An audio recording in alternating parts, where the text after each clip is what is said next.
நாம் என்ன பார்க்க போகிறோம் அப்படின்னா ஒரு ஜென்ரேட்டரை எப்படி ஸ்டார்ட் பண்ண போகிறோம், எப்படி சேஃபாக ஹேண்டில் பண்ண போகிறோம் அப்படின்றத இன்றைக்கி நாங்கள் பார்க்க போகிறோம். பாருங்கள், இப்போ என்ன பண்ண போகிறோம் அப்படின்னா ஃபஸ்ட்டு டோர் ஓப்பன் பண்ணிக்கோங்க. இந்த பக்கம் டோர் ஓப்பன் பண்ணு. அதுக்கப்புறம் கண்ட்ரோலரில் வந்துட்டு ரீசெட் பட்டன் அழுத்துனீங்க அப்படின்னா உங்களுக்கு என்ன வேல்யூஸ் வருது அப்படின்றது தெரியும். நம்ம முதல்ல செக் பண்ண வேண்டியது பேட்டரியுடைய வோல்டேஜ். ரீசெட் பட்டன் அழுத்தினா உங்களுக்கு கண்டினியூஸாக இது வரும். அது எவ்வளோ ஹவர்ஸ் ஓடி இருக்குது அப்படின்றது ஒரு காமிக்கும். அதுக்கடுத்து பார்த்திங்கன்னா பேட்டரியோட வோல்டேஜ் காமிக்கும். ஸோ பேட்டரி வோல்டேஜ் 13.8 இருக்குது. இப்போ அண்டர் சார்ஜிங்கில் இருக்குது. So battery now under charging. தனியாக பேட்டரிக்கு சார்ஜர் போட்டு இதில் கொடுத்துருக்காங்க இந்த பேனலில்.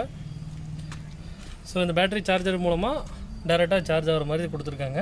ஸோ 13.8 இருக்குது. பேட்டரி ஜென்செட்டோட இந்த பக்கம் இருக்குது. பேட்டரியில் வந்து பார்த்திங்கன்னா இதில் வந்து இண்டிகேஷன் காமிச்சிட்ருக்கும். இது மெயின்ஸ் ஆன், சப்ளை ஆனில் இருந்துச்சுன்னா இந்த ரெட் லைட் எரியும். ஃபுல்லி சார்ஜர் அப்படின்னா இந்த பக்கத்தில் இருக்க க்ரீன் லைட் எரியும். ஆன் சார்ஜிங் அப்படின்னா எல்லோ கலர் எரியும். ஸோ இதுதான் இதோடைய இண்டிகேஷன்ஸ். இதில் ஒரு ஃபியூஸ் இருக்குது, 2 amps ஃபியூஸ் இருக்குது. ஸோ அதை வச்சு தான் நம்ம ஃபியூஸ் ஏதாவது போயிடுச்சுன்னா, எதாவது ஃப்ளக்சுவேஷன் வந்துச்சுன்னா சேஃப்டிக்காக வச்சுருக்காங்க. இதில் சீரியல் நம்பர் இங்கே தான் இருக்குது. இதில் பேட்டரியோட கெப்பாசிட்டி பார்த்திங்கன்னா 12 volt 32Ah பேட்டரி. ஸோ அந்த கெப்பாசிட்டி இதில் இதாக இருக்குது. ஸோ இந்த பேட்டரி வந்து பார்த்திங்கன்னா SMPS சார்ஜர் பேட்டரி. இது வந்து சிங்கிள் பேட்டரி கிடையாது, நார்மல் பேட்டரி கிடையாது, இது வித் சார்ஜர் பேட்டரி இது. ஸோ இந்த இன்புட் சப்ளை தான் நம்ம இங்கேருந்து கொடுத்துருக்கோம். தென் அதுக்கப்புறம் வந்து பேட்டரி லெக்ஸ் வந்து பார்த்திங்கன்னா சார்ஜிங் ஆல்டர்னேட்டரோட கனெக்ட் பண்ணி வச்சுருக்கு. ஸோ அதுக்கு ரிலேட்டட் ஒயரிங் ஹார்னஸும் கனெக்ட் பண்ணியிருக்காங்க. ஸோ இதில் வந்து சார்ஜிங் ஆல்டர்னேட்டர் இருக்குது. சார்ஜிங் ஆல்டர்னேட்டர் மூலமாக இன்ஜின் ரன் ஆகும்போது சார்ஜ் ஆகிற மாதிரி கொடுத்துருக்காங்க. ஸோ இந்த கேபிள்ஸ் வந்து இங்கே ஸ்டார்டர் மோட்டரோட கனெக்ட் ஆகிருக்கும். இங்கேருந்து இதில் கனெக்ட் ஆகிருக்கும், பேட்டரியோட கனெக்ட் ஆகிருக்கும். இதில் இன்சுலேஷன் எதுக்கு கொடுத்துருக்காங்க அப்படின்னா, இங்கே பாருங்கள், இந்த மேலே இருக்க கவர் பார்த்தீங்களா, இது வந்து சேஃப்டிக்காக கொடுத்துருக்காங்க. Black and red identification, positive and negative. Same thing அந்த ஸ்டார்டர் மோட்டர்லேயும் அதே மாதிரி கொடுத்துருக்காங்க. பாசிட்டிவ் அண்ட் கீழே பாருங்கள் நெகட்டிவ் இருக்குது. அதே மாதிரி இதுலேயும் சார்ஜிங் ஆல்டர்னேட்டர்லேயும் 2 லூப் கொடுத்துருப்பாங்க. இது சேஃப்டி பர்பஸ்க்காக கொடுத்துருக்காங்க. இந்த ரிலே தான் வந்து இன்ஜின் ஆன் ஆன உடனே இந்த ஆக்டிவேட் பண்ணி இதுக்கு வந்து பல்ஸ் கொடுக்கும். சார்ஜிங் ஆல்டர்னேட்டருக்கு ஒரு பல்ஸ் கொடுத்தா தான் வந்து பேட்டரியை சார்ஜ் பண்ணும். அதுக்காக இந்த ரிலே கொடுத்துருக்காங்க. இது கண்டினியூஸாக நீங்கள் அதை ரிலே ஆன் ஆனால் மட்டும்தான் பேட்டரி சார்ஜ் ஆகும். ஸோ இந்த ரிலே வந்து போயிடுச்சு அப்படின்னா நம்ம பேட்டரி சார்ஜ் ஆகாது. ஸோ நம்ம ஏதாவது பேட்டரி சார்ஜிங் இஷ்யூ வரும்போது நம்ம இதை செக் பண்ணணும். இப்போது இது மல்டிமீட்டர் வச்சு நம்ம வோல்டேஜ் செக் பண்ணுறோம் பேட்டரியில். ஸோ SMPS சார்ஜர் பேட்டரி இது ஆனில் இருக்குது, ஓகேங்களா.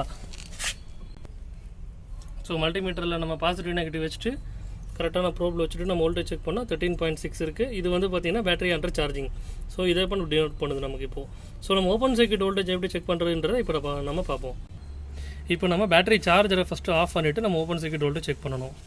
இப்போது இந்த MCB ஆஃப் பண்ணிட்டோம் அப்படின்னா பேட்டரி சார்ஜர் ஆஃப் ஆகிடும். நம்ம சேஃப்டிக்கு இதில் கொடுத்துருக்கறதுனால நம்ம இதையும் கழட்டி வச்சுருவோம். ஓகே, இப்போ வந்து பேட்டரி நாட் சார்ஜிங். இப்போது நம்ம சப்ளை ஆஃப் பண்ணிட்டதுனால மெயின்ஸ் வந்து ஆன்ன்றது ஆஃப்ன்றது போயிடுச்சு. ஸோ இப்போ வந்து பேட்டரி சார்ஜிங்கில் இல்லை, பேட்டரி சார்ஜர் ஆஃபில் இருக்குது. இப்போ பேட்டரி ஒன்ஸ் ஆஃப் ஆகிடுச்சு அப்படின்னா, சார்ஜர் ஆஃப் ஆகிடுச்சு அப்படின்னா ஒன்ஸ் நம்ம இன்ஜின் ஆன் பண்ணாலே ஒழிய இப்போ வந்து சார்ஜ் ஆகாது. இப்போ நம்ம OCV வோல்டேஜ் எப்படி செக் பண்ணுறதுன்னு பார்க்கலாம். இப்போ OCV வோல்டேஜ் செக் பண்ணிகிட்ருக்கோம். இதில் வந்து பார்த்திங்கன்னா இப்போ 13.38 காமிக்குது. இது ஆக்சுவலாக இப்படி அப்படியே ஸ்டேபிள் ஆகிட்டு இருக்கும். நம்ம பேட்டரி சார்ஜர் ஆஃப் பண்ண உடனே செக் பண்ணால் அது கொஞ்சம் கொஞ்சமாக தான் குறையும். ஸ்டேபிள் ஆகிறதுக்கு ஒரு 2-3 மினிட்ஸ் ஆகும். நம்ம ஸ்டேபிள் ஆகிறதுக்கு முன்னாடி நம்ம எடுத்துருக்கோம். ஸ்டேபிள் ஆனதுக்கப்புறமா நம்ம OCV ஒரு தடவை செக் பண்ணிக்கலாம். இப்போது ஸ்டேபிளைஸ் ஆகிடுச்சு, கொஞ்சம் நேரம் ஆகிடுச்சு. ஸோ இப்போ நம்ம அதில் வோல்டேஜ் செக் பண்ண போகிறோம். பாசிட்டிவ் நெகட்டிவ் வச்சுட்டு இதில் போய் செக் பண்ணுறோம் அப்படின்னா 12.8 இருக்குது. ஸோ வந்து இப்போ பேட்டரி வோல்டேஜ் ஸ்டெபிளைஸ் ஆகிருக்கு. ஸோ இப்போ இது வந்து நம்ம ஜஸ்ட்டு செக் பண்ணுறதுக்காக கொஞ்சம் நேரம் ஆஃப் பண்ணி பார்த்துருக்கோம். ஸோ பேட்டரி வந்து ஃபுல்லி சார்ஜர் கண்டிஷனில் இப்போ இருக்குது. நம்ம எகைன் சார்ஜ் போட்டால் எகைன் 13க்கு மேலே போய்டும். ஸோ சார்ஜிங் வோல்டேஜ் வந்துடும். பேட்டரியோட நாமினல் வோல்டேஜ் வந்து இப்போ 13.1 காமிக்குது. ஸோ இங்கேருந்து நம்ம அங்கே கனெக்ட் ஆகிற வரைக்கும் நமக்கு கொஞ்சம் டிஸ்சார்ஜிங் இருக்கும். அதனால் அது 12.9 காமிக்குது, இங்கே 13.1 காமிக்குது. இப்போ பேட்டரி சார்ஜரை ஆன் பண்ண போகிறோம். இப்போது சார்ஜரை நம்ம கனெக்ட் பண்ண போகிறோம். ஸோ இதை ஃபஸ்ட்டு ப்ளக் பண்ணணும். உள்ளே போய் MCB ஆன் பண்ணணும். ஓகே, இப்போது நம்ம இதோட வோல்டேஜ் செக் பண்ணோம் அப்படின்னா 13.3 வந்துடுச்சு. ஸோ இதுதான் சார்ஜிங் வோல்டேஜ். இப்போ கொஞ்சம் கொஞ்சமாக படிப்படியாக சார்ஜிங் வந்து ஃபுல்லாகி மேலே ஏறிடும். ஸோ இப்போ பாருங்கள், ப்ரோப் நம்ம கனெக்ட் பண்ணி வச்சுருக்கோம். ப்ரோப் கனெக்ட் பண்ணதுக்கப்புறம் சார்ஜிங் வோல்டேஜ் வந்து 13.5 காமிக்குது. இப்போது ப்ரோப் கனெக்ட் பண்ணியிருக்கு, ஓகேவா. இப்போது இது வந்து ஆன் சார்ஜிங்கில் இருக்குது. ஸோ அதனால் எல்லோ கலர் எரிஞ்சிட்ருக்கு. ஸோ மெயின்ஸ் ஆன் ஆகிடுச்சு. இப்போ பேட்டரி ஃபுல் ஆகிடுச்சுன்னா ஃபுல்லி சார்ஜிங் ஆகிடும். ஸோ சீரியல் நம்பரில் நம்ம முதல்ல பார்த்தோம் இல்லையா, செகண்ட் டிஜிட் ஹெச். ஸோ நம்ம ஏபிசிடி, ஏனா ஜனவரி, பினா பிப்ரவரி அந்த மாதிரி வரும்.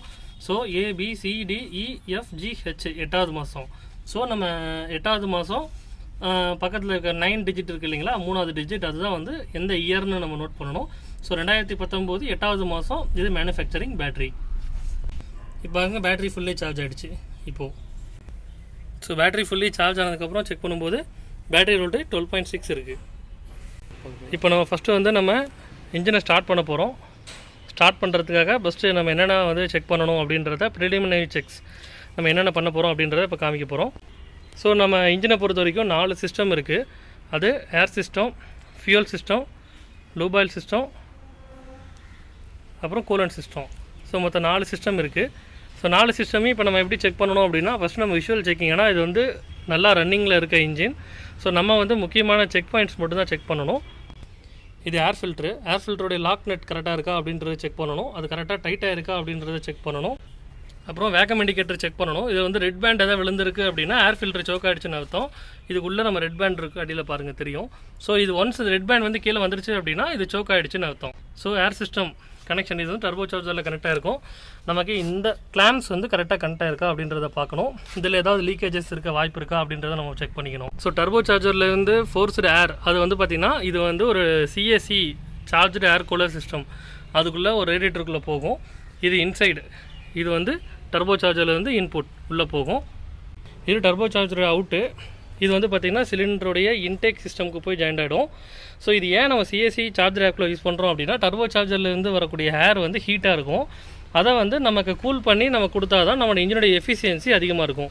ஸோ அதுக்காக நம்ம CAC ஏர் கூலர்னு கொடுத்துருக்காங்க. இது ஒரு அட்வான்ஸ் சிஸ்டம். ஸோ இன்டேக் மேனிஃபோல்டில் இந்த ஹோசஸ்லாம் கரெக்டாக கனெக்டாக இருக்கா, இந்த கிளாம்ப்ஸ்லாம் கரெக்டாக இருக்கான்றதை செக் பண்ணணும். ஆன் பண்ணும்போது எதாவது லீக்கேஜஸ் இருக்கா அப்படின்றத செக் பண்ணணும். இப்போ நம்ம ஆயிலுடைய லெவல் செக் பண்ண போகிறோம். ஏன்னா ஆயில் சிஸ்டம் பார்க்க போகிறோம். ஆயில் லெவல் பார்க்கணும். இது வந்து டிப்ஸ்டிக்கு எவ்வளோ ஆயில் இருக்குது அப்படின்றத நம்ம மெஷர் பண்ணுறதுக்காக எல்லா இன்ஜின்லேயுமே இருக்கும். இதில் வந்து பார்த்திங்கன்னா இந்த 2வது லைனுக்கு கிட்ட இருக்கணும். இது வந்து கிட்டத்தட்ட இருக்குது. பிசெக் டியூ வந்திருக்கு இப்போது. ஸோ அதனால் ஆயில் லெவல் கரெக்டாக கிட்ட தான் இருக்குது, ஹெச் கிட்ட தான் இருக்குது. So okay, oil level okay. மறுபடியும் அதில் ஃபிட் உள்ளே விட்டு நம்ம போட்டு டைட் பண்ணிடணும். அது இல்லாமல் நம்ம இன்ஜினில் வேறு எங்கேயாவது ஆயில் லீக்கேஜஸ் இருக்கா அப்படின்றத விசிபிள் செக்கிங் நம்ம பண்ணிக்கணும். இன்ஜினில் வந்து ஆயில் ஃபில் பண்ணுற கேப் இங்கே இருக்குது. ஸோ இங்கே எங்கேயாவது லீக்கேஜஸ் இருக்கா, கேப் க்ளோஸில் இருக்கா. ஸோ நம்ம இதெல்லாமே விசிபிளாக செக் பண்ணிக்கணும். அடுத்தது நம்ம கூலிங் சிஸ்டம் போக போகிறோம். நம்ம வேரியேட்டர் தான் நம்ம கூலிங் சிஸ்டமாக யூஸ் பண்ண போகிறோம். இதில் வந்து பார்த்திங்கன்னா கூலண்ட் நம்ம யூஸ் பண்ணுறோம். மேலே வந்து ஃபில் பண்ணுறதுக்கு கேப் இருக்குது. ஸோ நம்ம கூலண்ட் லெவல் செக் பண்ணணும் அப்படின்னா கேப் ஓப்பன் பண்ணிவிட்டு நம்ம விரலை விட்டு பார்த்தோம்னாலே கூலண்ட் வந்து நம்ம லெவல் இருக்கா அப்படின்றது தெரிஞ்சிடும். ஸோ இது வந்து விசிபிள் செக்கிங். இது வந்து நார்மலாக இந்த இன்ஜின் வந்து நம்ம ஹவர்ஸ் அதிகமாக ஓடலை, அதனால் நாங்கள் புது இன்ஜின் தான் இது. ஸோ அதனால் கூலண்ட் நம்ம கான்சன்ட்ரேஷன் செக் பண்ணலை. பட் இப்போ சப்போஸ் நீங்கள் ரன்னிங் இன்ஜின் இருக்குது அப்படின்னா இதோடைய கான்சன்ட்ரேஷன் செக் பண்ணுறதுக்கு 3-வே ஸ்டெப்னு ஒன்று இருக்குது. நம்ம அதை யூஸ் பண்ணி கூலண்ட்டுடைய கான்சன்ட்ரேஷன் செக் பண்ணிக்கணும். அதை பேஸ் பண்ணி தான் நம்ம இன்ஜினுடைய கூலண்ட் கண்டிஷன் நல்லா இருக்கா இல்லையா அப்படின்றத டிசைட் பண்ண முடியும். ஸோ அது இல்லாமல் பார்த்திங்கன்னா இந்த கூலண்ட் ஹோசஸ் பார்த்திங்கன்னா கனெக்டாக இருக்கும், இன்ஜினோட கனெக்டாக இருக்கும். இங்கே லீக்கேஜஸ் இருக்கா அப்படின்றத பார்க்கணும். வாட்டர் பம்ப் நமக்கு முன்னாடி இருக்கும். அண்ட் பிளேடுக்கு பின்னாடி தான் வாட்டர் பம்ப்ஸ் இருக்குது. ஸோ இதெல்லாம் நம்ம கரெக்டாக இருக்கா, லீக்கேஜஸ் இருக்கா அப்படின்றத விசிபிள் செக்கிங் பண்ணிக்கணும்.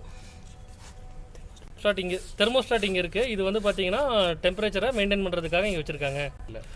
இந்த கேப் வந்து ஓப்பன் பண்ணி செக் பண்ணுறது அப்படின்னு பார்த்தீங்கன்னா டெம்பரேச்சர் பிலோ 50 டிகிரி செல்சியஸ்க்கு கீழே இருந்தால் மட்டும்தான் ஓப்பன் பண்ணி செக் பண்ணணும். இன்ஜின் ஆஃப் பண்ண உடனே நம்ம கழட்டினோம் அப்படின்னா இதில் வந்து ஸ்டீம் வந்து ஹை ப்ரெஷரில் இருக்கும். ஸோ அது வந்து நம்மளை வந்து அஃபெக்ட் பண்ண வாய்ப்பு இருக்குது. ஸோ நம்ம சேஃப்டியாக ஹேண்டில் பண்ணணும். இதை சைடில் ஒரு டியூப் போகுது பார்த்தீங்களா, அது வந்து ஓவர்ஃப்ளோ டியூப். அந்த பக்கம் ஓவர்ஃப்ளோ டேங்க் இருக்குது வெள்ளை கலரில். அது எவ்வளோ ஓவர்ஃப்ளோ ஆனாலும் அங்கே போய் நின்றோம்.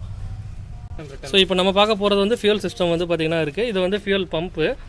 ஃபியூல் பம்பில் வந்து பார்த்திங்கன்னா suction and return line. So suction line வந்து ஒரு ப்ரிலிமினரி ஃபில்டர்ஸ் கொடுத்துருப்பாங்க.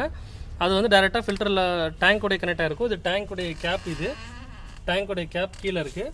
ஸோ ஃபியூல் டேங்க்கு. ஸோ ஃபியூல் டேங்க் லெவல் வந்து எப்படி செக் பண்ணணும் அப்படின்னா இங்கே கேஜ் இருக்குது. ஸோ ஃபியூல் டேங்க் எவ்வளோ இருக்குது அப்படின்றத நமக்கு மெஷர் பண்ண முடியும். ஸோ இதில் வந்து பார்த்திங்கன்னா ஆஃப் டேங்குக்கு கீழே தான் இருக்குது. So suction line and return line இதில் வந்து கனெக்டாக இருக்கும். ஸோ இது மூலமாக இன்ஜெக்டர்ஸும் கனெக்டாக இருக்கும். ஸோ 4 சிலிண்டர் இன்ஜின் இது. ஸோ அதனால் 4 சிலிண்டருக்கும் இன்ஜெக்டர்ஸ்க்கு கனெக்டாக இருக்குது, ரிட்டர்ன் லைன்ஸு கனெக்டாக இருக்குது அது கூட. ஸோ இதுதான் ஃபியூல் லைன். இதில் எங்கே லீக்கேஜஸ் இருக்கா அப்படின்றத நம்ம விசிபிள் செக்கிங் பண்ணிக்கணும். இன்கேஸ் நம்ம இன்ஜின் வந்து ஏர்லாக் ஆகிடுச்சு அப்படின்னா இது வந்து ஃபீட் பம்பு. நம்ம இதுதான் வந்து நம்ம எப்போவுமே லிஃப்ட் பம்புன்னு சொல்லுவாங்க. Feed pump and lift pump ரெண்டும் ஒன்று தான். இதில் வந்து நம்ம எடுத்துகிட்டு ஏர்லாக் பண்ணோம் அப்படின்னா நமக்கு ப்ரெஷர் தெரியும். நல்ல ப்ரெஷர் இருக்குது அப்படின்னா இதில் வந்து ஏர்லாக் எடுக்கிறதுக்கு கரெக்டாக இருக்கும். இதை எடுத்துகிட்டு ஃபுல்லாக ஏர் ரிலீஸ் பண்ணிவிட்டு நம்ம ஃபுல்லாக டைட் பண்ணிடணும். அதை பழைய மாதிரி டைட் பண்ணிவிட்டு மறுபடியும் ஸ்டார்ட் பண்ணோம் அப்படின்னா ஸ்டார்ட் ஆகிடும். இது ஏர்லாக் ரிமூவ் பண்ணுறதுக்காக ஃபியூல் சிஸ்டமில் இருக்கும். ஸோ ரொம்ப நாளாக ரன் பண்ணாமல் இருக்கிற இன்ஜினில் எல்லாமே ஏர்லாக் இருக்க வாய்ப்பு இருக்குது. நம்ம இதை மாதிரி செக் பண்ணிக்கலாம். ஸோ இப்போ நம்ம இன்ஜினை ஸ்டார்ட் பண்ண போகிறோம். ஸ்டார்ட் பண்ணுறதுக்கு முன்னாடி நம்ம வந்து எம்சிபி வந்து ஆஃபில் இருக்கான்னு பார்த்துங்க. நம்ம இப்போ லோடு கொடுக்க போகிறதில்ல, ஜஸ்ட் ட்ரையல் பர்பஸ்க்காக ஆன் பண்ண போகிறோம். அதனால் நம்ம இதை ஆஃப் பண்ணி தான் இருக்கும். நம்ம செக் பண்ணுறதுக்கு முன்னாடியே நம்ம எப்படி இருந்தாலும் ஆன் பண்ணுறதுக்கு முன்னாடி நம்ம இதை செக் பண்ணணும். அதுக்கப்புறம் நம்ம கண்ட்ரோலரில் ரீசெட் பட்டன் அழுத்தணும் அப்படின்னா இது வந்து ஸ்லீப் மோட்லேருந்து வேக்கப் மோடுக்கு வந்துடும். வேக்கப் மோடில் எடுத்தோடனே நம்ம லைன் இது வந்து நார்மலாக கஸ்டமர்ஸ்க்கு வந்து இண்டிகேட் பண்ணுறதுக்காக லைன் 1, லைன் 2, லைன் 3 உடைய வோல்டேஜ் ஆம்ஸ் இருக்கும். இது வந்து கரண்ட் டேட்டு அண்ட் டைமிங் ஓடிட்டுருக்கும். இது வந்து எவ்வளோ ஹவர்ஸ் ஓடி இருக்குன்றது இருக்கும். இதில் ஏதாவது ஃபால்ட் கோடு எது வருது அப்படின்னா ஷட் டவுன் அண்ட் வார்னிங் இங்கே வந்துடும். இதில் ஃபால்ட் கோடு வந்து பிளிங்க் ஆகிடும். ஸோ வந்து இன்ஜினை ஸ்டார்ட் பண்ணணும் அப்படின்னா இந்த கண்ட்ரோலரில் பொறுத்த வரைக்கும் மேனுவலில் ஸ்டார்ட் பண்ணலாம், ஆட்டோவில் ஸ்டார்ட் பண்ணலாம். 2 விதமாக இருக்குது. ஸோ இந்த பேனல் வந்து 40 kVA மேனுவல் பேனல். அதனால் நம்ம இதில் என்ன பண்ண போகிறோம் அப்படின்னா மேனுவல் பட்டனை ஒரு தடவை அழுத்திட்டு ஸ்டார்ட் பட்டனை ப்ரெஸ் பண்ணிட்டோம் அப்படின்னா இன்ஜின் ஸ்டார்ட் ஆகிடும். ஸோ இப்போ அவர் ஸ்டார்ட் பண்ணி காமிப்பார் பாருங்கள். அதுக்கு முன்னாடி வோல்டேஜ் எவ்வளோ இருக்குன்றது, பேட்டரி வோல்டேஜ் எவ்வளோ இருக்குன்னு பார்த்துக்குங்க.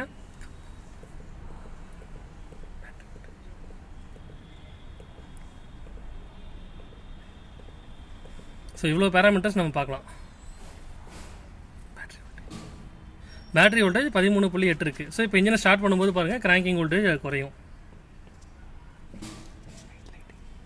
இதில் வந்து க்ரீன் லைட் எரியும்.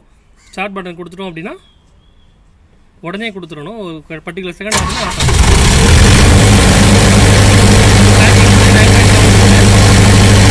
சார்ஜிங் ஆல்டர்னேட்டர் மூலமாக சார்ஜ் ஆகிட்டு இருக்கு. அதனால் 14.4 நம்ம காமிச்சிட்டு இருக்கு. இப்போ வந்து என்னென்னா உள்ளே வந்து இது ஆஃப் ஆகிடும். இது எப்படி சார்ஜர் ஒர்க் ஆக போகுது அப்படின்னு பார்க்கலாம். இப்போ இன்ஜின் ஆஃப் பண்ணிவிடு. ஸோ ஆயில் ப்ரெஷர் இதில் வருது, கூலண்ட் டெம்பரேச்சர் எவ்வளோன்றது வருது. ஸோ ஷட் வார்னிங் எதுவுமே இல்லை.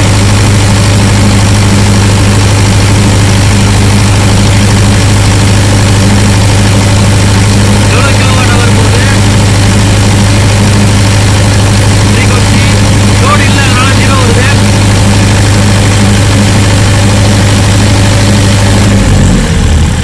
ஸோ இப்போ ஆஃப் பண்ணிட்டோம், வோல்டேஜ் டவுன் ஆகிடுச்சு. ஸோ இவ்வளோ தான் ஆன் பண்ணி ஆஃப் பண்ணக்கூடிய ப்ராசஸ். இது தான் நம்ம ஸ்டாப் பட்டன் அழுத்தின உடனே ரெட் லைட் எரியும். ஸோ இது ஆஃப் கண்டிஷனில் இருக்குதுன்னு அர்த்தம். ஸோ இதுவே ஆட்டோ பேனலாக இருந்துச்சு அப்படின்னா நம்ம இந்த ஆட்டோ பட்டன் அழுத்தி விட்டோம் அப்படின்னா ஆட்டோ பட்டன் அழுத்தினோம் அப்படின்னா அதில் பிளிங்க் ஆகும். அவ்வளோதான். இப்போ வந்து செட்டு ஆட்டோவில் இருக்குது. இதுக்கு ஒரு பின்னாடி நம்ம ஒரு பவர் சப்ளை கொடுக்கணும். ஸோ இபிலேருந்து ஒரு சப்ளை கொடுத்துட்டோம் அப்படின்னா பவர் கட் ஆன உடனே ஆட்டோமேட்டிக்காக ஜென்செட் ஆன் ஆகிடும். நம்ம அந்த மாதிரி சமயத்தில் நம்ம எம்சிபி வந்து ஆன்லேயே வச்சுருக்கணும். ஸோ ஆட்டோ ஆப்ரேஷன் இப்படி தான் ஒர்க் ஆகும். ஸோ இது வந்து ஒன்லி மேனுவல் பேனல் அப்படின்றதுனால நம்ம ஆட்டோவில் இப்போ பண்ண போகிறதில்ல. ரீசெட் பட்டன் அழுத்தணும் அப்படின்னா உடனே ஆட்டோமேட்டிக்காக பழைய மாதிரி இதுக்கு போயிடும். ஸ்டாப் பட்டன் கொடுத்துட்டோம் அப்படின்னா பழைய ஸ்டேட்டஸ்க்கு போயிடும். நம்ம என்ன பார்க்க போகிறோம் அப்படின்னா பேட்டரி சார்ஜர் வந்து எப்படி ஃபங்க்ஷன் ஆகுது அப்படின்றத பார்க்க போகிறோம். நார்மலாக வந்து பேட்டரி சார்ஜர் ஆனில் தான் இருக்கும். இப்போது இந்த செட்டில் வந்து எப்படி செட்டிங்ஸ் வச்சுருக்காங்க அப்படின்னா இதில் வந்து ஒரு 230 வோல்ட் ஏசி சப்ளை வந்து மெயின்லேருந்து எடுத்து கொடுத்துருக்காங்க. இந்த பவர் சப்ளை வந்து பார்த்திங்கன்னா பேட்டரி சார்ஜரை 24/7 ஆனில் தான் வச்சுருக்கோம். அதுக்கு தான் இங்கே ப்ளக்ஸ் கொடுத்துருக்காங்க. உள்ள ரிலே மூலமாக அதுக்கு சப்ளை வரும். ஸோ இங்கே இருக்கிற phase and neutral black and red கொடுத்துருக்காங்க இல்லைங்களா, அதில் வந்து 230 வோல்டேஜ் வருது. சிங்கிள் ஃபேஸ் ஏசி சப்ளை வருது. ஸோ இது வந்து இந்த எம்சிபிக்கு போகும்.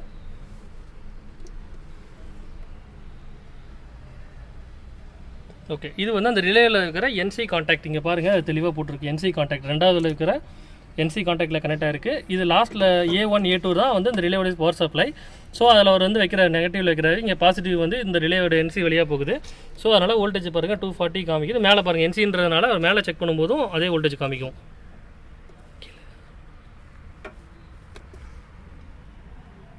அதே வோல்டேஜ் காமிக்கும். ஏன்னா இது என்சியில் இருக்கிறதுனால அதே வோல்டேஜ் காமிக்கும். ஸோ இப்போ ஒன்ஸ் நம்ம இன்ஜினை ஆன் பண்ணிட்டோம் அப்படின்னா இந்த ரிலே வந்து ஆக்டிவேட் ஆகிடும். அந்த ரிலே ஆக்டிவேட் ஆகிடுச்சு அப்படின்னா ஆட்டோமேட்டிக்காக உங்களுக்கு வந்து பவர் சார்ஜரை ஆஃப் பண்ணிவிட்டு நம்ம வந்து ஜென்ரேட்டரில் இருக்க சார்ஜிங் ஆல்டர்னேட்டர் மூலமாக சார்ஜ் ஆக ஆரம்பிச்சிடும். ஸோ இதுதான் இதனுடைய ஆப்ரேஷன். ஸோ அது என்ன எப்படி ஆப்ரேட் ஆகுதுன்றதை நம்ம இப்போ பார்க்க போகிறோம். இப்போ இந்த ரிலே வந்து ஆஃபில் இருக்குது. இப்போ இன்ஜினை ஆன் பண்ணோன்னே பாருங்கள், அந்த ரிலே ஆஃப் ஆகும் பாருங்கள்.